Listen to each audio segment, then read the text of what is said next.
Is the entrance feeder the biggest waste of money there is, or a total game changer? Well, let's find out. In this video, I'll show you exactly how the entrance feeder works, then we'll go over the pros and the cons of it, and finally, I'll let you know if I would actually recommend it to a new beekeeper, and I'll give you my personal rating on it. So, let's begin. The entrance feeder is about as simple as it gets. You take a mason jar, fill it with syrup, screw it onto the plastic or metal base, depending on which one you get. Flip it over, and it slides right into the entrance of the hive. The bees access the syrup through tiny holes in the lid, sipping it from a tray without you ever opening the hive. Some of the pros of the entrance feeder include: it's a plug-and-play solution. You fill, flip, and you're feeding your bees. No digging through the hive, taking off lids, removing frames, nothing like that. It's super simple to install. Another great thing about the entrance feeder is there's no hive disruption.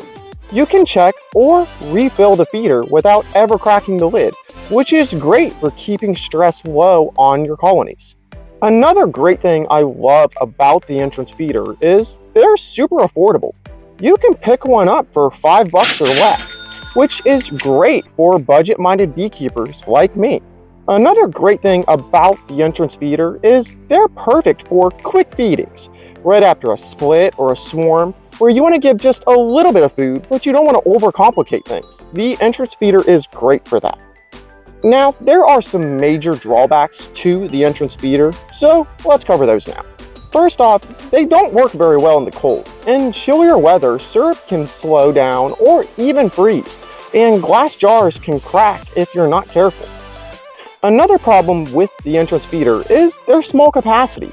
You'll be refilling this thing often, especially with stronger hives. Don't be surprised if you're refilling it every day or even twice a day with full-sized hives.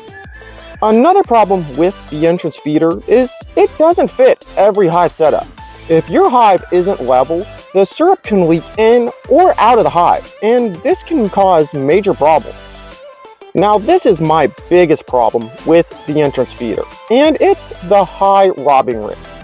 Feeding at the entrance makes it way easier for robbers to sniff out the syrup, especially during a dearth or the fall when you're trying to put lots of weight on your hives.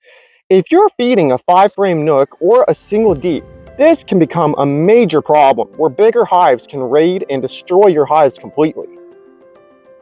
Now that we've gone over the pros and the cons of the entrance feeder, the real question is, would I recommend it to a new beekeeper? And my answer is yeah, but with a few warnings. It's definitely one of the easiest feeders to use, and for quick feedings in warm weather, like the spring. It gets the job done. I like how simple it is, and for $5 or less, it's hard to beat. But the risk of robbing is real, especially during a dearth or the fall. And if you're feeding a strong hive or trying to bulk them up in the fall, you'll probably get frustrated with how often you're going to have to refill the feeder.